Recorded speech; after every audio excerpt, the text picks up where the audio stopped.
Welcome back to Mythic Sleep. I am young Homer, here to guide you further into the rise and fall of Zeus. Tonight, we continue Series 9, Weaknesses, Pitfalls, and the Slow Decline of Zeus, with Episode 80, The Erosion of Divine Authority. The gods lose faith. In this tale, we observe the quiet unraveling of Olympus as faith in the gods begins to fade. Among both mortals and deities, whispers of doubt grow louder. Humans turn to new beliefs, and even the gods feel the weight of diminished reverence. Zeus, once an unchallenged ruler, senses the weakening threads that bind him to his kingdom, his authority eroding as Olympus drifts into a shadow of its former glory. This story is one of change, as even the divine must reckon with the power of belief and the shifting tides of faith.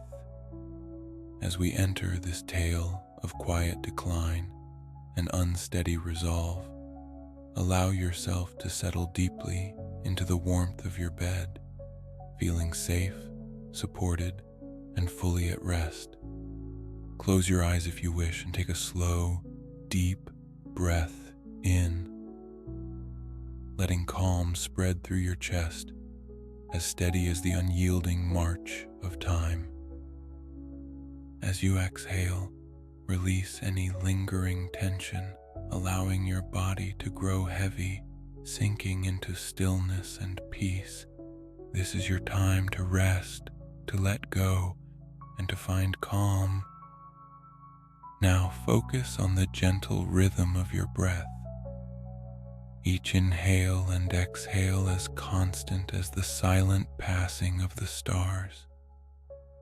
Take a slightly deeper breath in, letting it fill you completely, and hold it softly for a moment. Then, as you exhale, feel any tightness dissolve, leaving only warmth and tranquility. One more time, breathe in deeply, and as you exhale, feel yourself sinking further, calm and serene. Now, let's guide each part of the body to soften, inviting rest with every breath. Start with your forehead, allowing it to relax completely as you exhale. Move to your jaw, releasing any tightness, letting it rest softly. Now bring awareness to your shoulders. Inhale deeply, and as you exhale, let them fall gently as though setting down the weight of countless years. Notice the steady rise and fall in your chest and belly, inhaling as your belly rises, and on the exhale, releasing any last bits of tension, feeling light and free. Shift your focus to your hips and thighs, letting them sink deeper into the bed, fully supported and relaxed. And finally, bring attention to your calves, feet, and toes, allowing them to release completely, grounded and calm.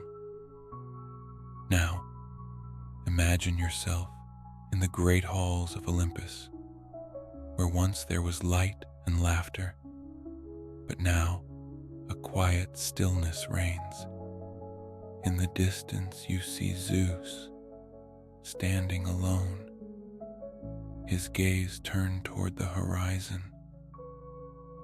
Around him, the marble pillars stand, yet the air is heavy, filled with a sense of loss and fading power.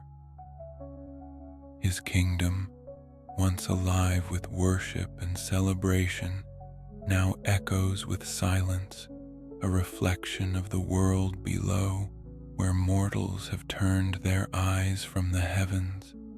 With each breath, feel yourself surrounded by the calm of this solemn moment, as though you, too, understand the gentle fading of an era.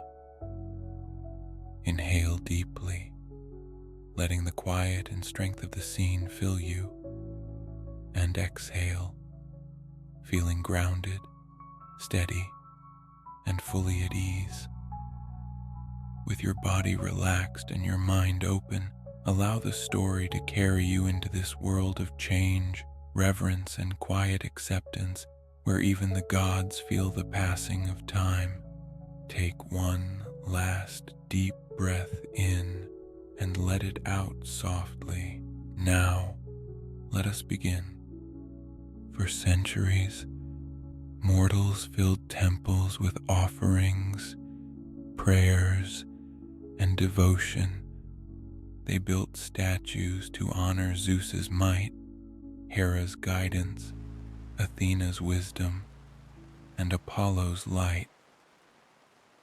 But in recent years, the vibrant energy of mortal reverence had begun to wane.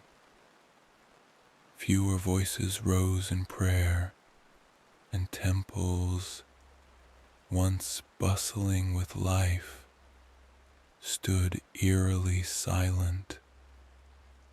The offerings diminished, the altars bare, as mortals turned their focus away from Olympus and towards their own communities, philosophies, and leaders. The aftermath of the Trojan War had left a mark on mortal faith.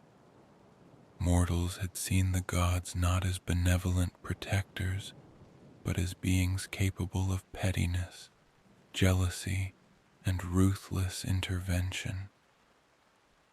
Disillusioned, they began to question the role of the gods in their lives, wondering if divine favor was worth the chaos it brought. Stories of gods squabbling, of heroes abandoned or cursed, spread through villages and cities, becoming cautionary tales rather than inspirations of reverence. Zeus, sensing this shift, felt the weight of each silent temple, each unanswered prayer. His power, once derived from mortal devotion, began to feel like an empty mantle, a throne atop a kingdom slipping away. He watched from Olympus as mortals turned to new philosophies, each one a testament to humanity's growing independence. The realization struck him deeply. For the first time, Olympus felt disconnected from the world below. In the quiet of these temples, the gods could feel the fading echoes of a past where their rule was unquestioned, their presence revered. The gods, too, felt the effects of dwindling devotion. Once their roles had been clear, guiding mortals, influencing their fates, ruling the elements, and weaving destinies. But as mortals grew less dependent on divine intervention, the gods began to question their own purpose. Hera, goddess of marriage and family, saw her influence wane as mortals redefined their relationships, seeking love and loyalty without divine oversight. Poseidon, lord of the seas, felt his power diminish as mortals learned to navigate his domain with knowledge and skill rather than fear.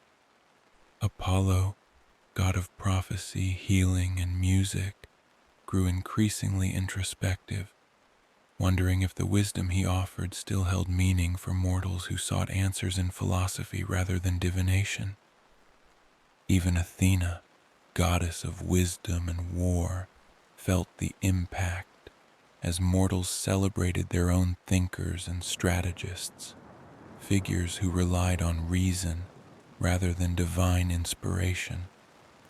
The gods' roles, once vital to mortal lives, now felt redundant, an afterthought in a world progressing without them. In private, each god reflected on their waning purpose, their actions bound more by habit than by devotion.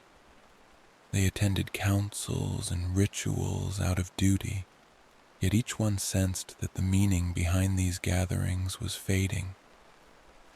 The gods, once so full of confidence and pride, found themselves adrift, uncertain if their existence held significance in a world that seemed to be moving beyond Olympus.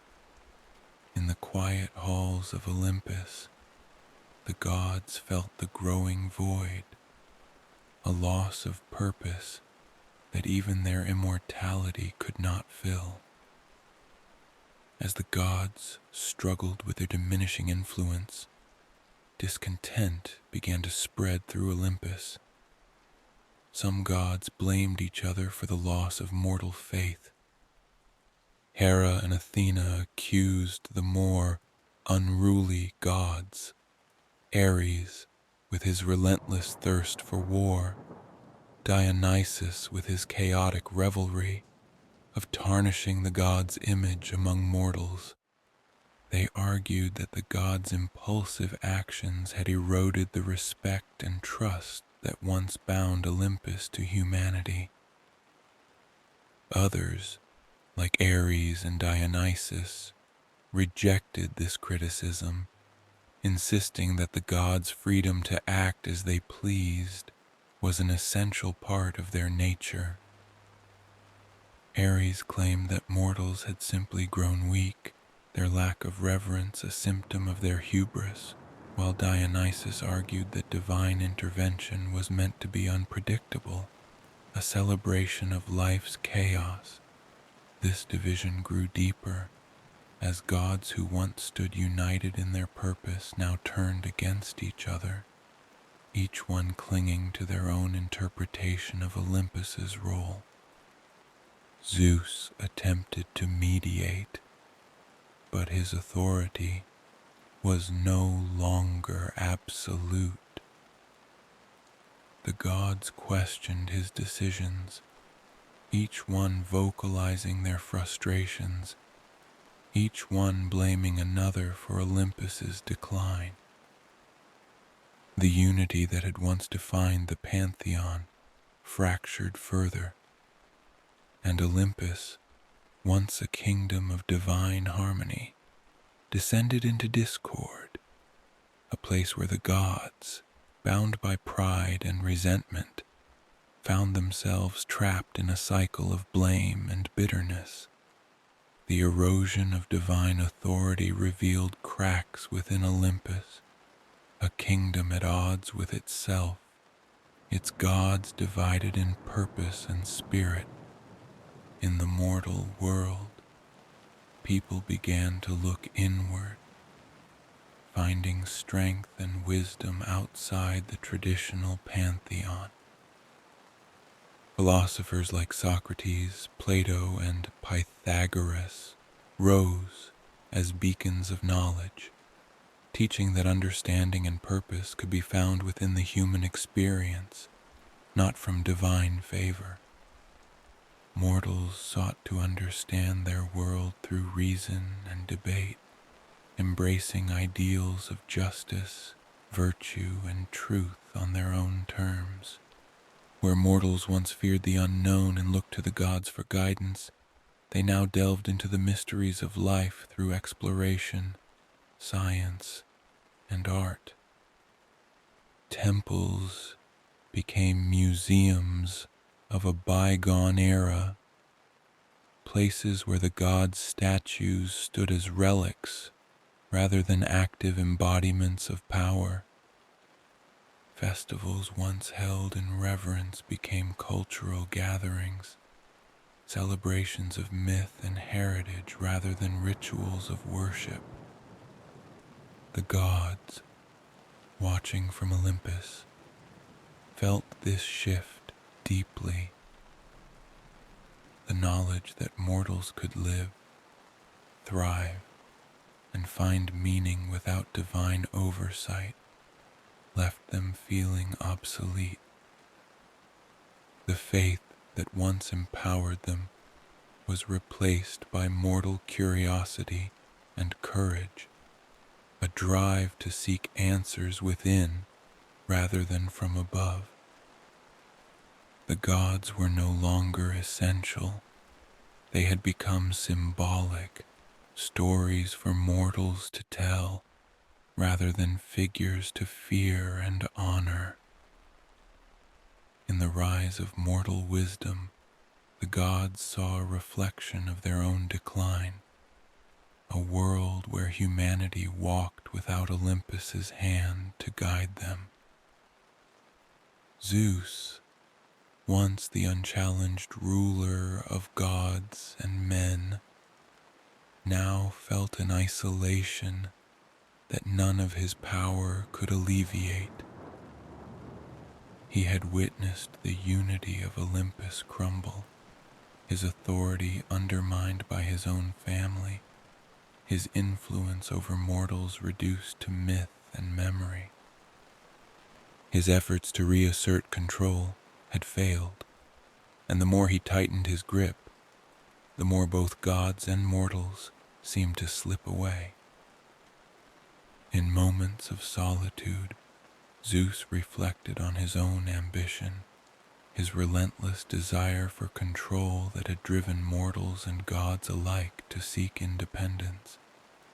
He realized that his reign, once built on respect and strength, had turned into a hollow display of power, a power that now felt empty and burdensome. He had ruled with the expectation that his authority would never be questioned, yet now he stood alone, a king without a kingdom, a god whose subjects had left him behind. The gods avoided his gaze, their loyalty to him worn thin by years of distrust and control. Zeus, feeling the weight of his isolation, understood that his rule was ending not with rebellion or war, but with quiet indifference. The age of Olympus was passing, slipping into a world where mortals lived by their own means, where the god's role was little more than a shadow. In his isolation, Zeus felt the profound emptiness of a kingdom without devotion, a throne without purpose. The erosion of divine authority marked the beginning of the end for Olympus. The gods, once revered, became figures of legend, their influence fading as mortals embraced their own strength and wisdom. Temples stood as monuments of a distant past, while Olympus grew quieter, its once vibrant halls now haunted by memories of a golden age gone by. For the gods, this was a painful revelation, a realization that their power was no longer absolute, that their place in the cosmos was no longer necessary. Hera's pride, Athena's wisdom, Apollo's light, and even Ares' fury felt diminished in a world that no longer needed their gifts. They had become symbols of an old order, relics of a time when gods ruled without question, now drifting into myth as mortals wrote new stories of their own. Olympus, though still a realm of power, now stood as a reminder of what had been lost. The gods, bound by immortality, yet isolated by irrelevance, felt the weight of their own existence, each one knowing that their age of influence was ending. They watched as humanity flourished without them, each new discovery, each act of courage, a testament to a world moving beyond Olympus. The erosion of divine authority left Olympus a place of echoes, its gods facing the slow, inevitable descent into myth. In the quiet of his throne room, Zeus pondered the future of Olympus. He had spent eons ruling with strength and conviction, yet now he felt a weariness that no power could dispel. The golden age of the gods was over, the days of unquestioned reverence fading into the annals of mortal memory. For the first time, Zeus considered the possibility that his rule had reached its end, that his kingdom was destined to fade as mortals embraced a new age of understanding. He thought of his children, his allies, his battles and victories, all symbols of a time when Olympus had reigned supreme. Yet now, these memories felt distant, a testament to a world that no longer held the same place for gods. In his heart, Zeus felt a reluctant acceptance, a bittersweet acknowledgement that even gods could lose their purpose, that Olympus itself was becoming a relic of history rather than a beacon of divine order. Zeus's reflection was one of quiet resignation, an understanding that his power, though vast, could not hold back the march of time or the rise of mortal independence. He had fought to maintain control, yet the legacy of his rule would be one of reverence lost, of power fading, and of a kingdom left behind by the very world it had shaped. In his final reflection, Zeus understood that even the king of gods could not escape the fate of becoming a legend, but the end of divine authority was only the beginning of a new story. Join us in the next episode as we explore the final descent of Zeus from ruler to legend. Discover how the myths of Zeus and Olympus would be passed down through generations, how the king of gods would transform into a symbol, remembered and revered by a world that had moved beyond his reach. Until we meet again, may your path be filled with peace, strength, and a touch of magic. I'm young Homer, and I look forward to our next story together.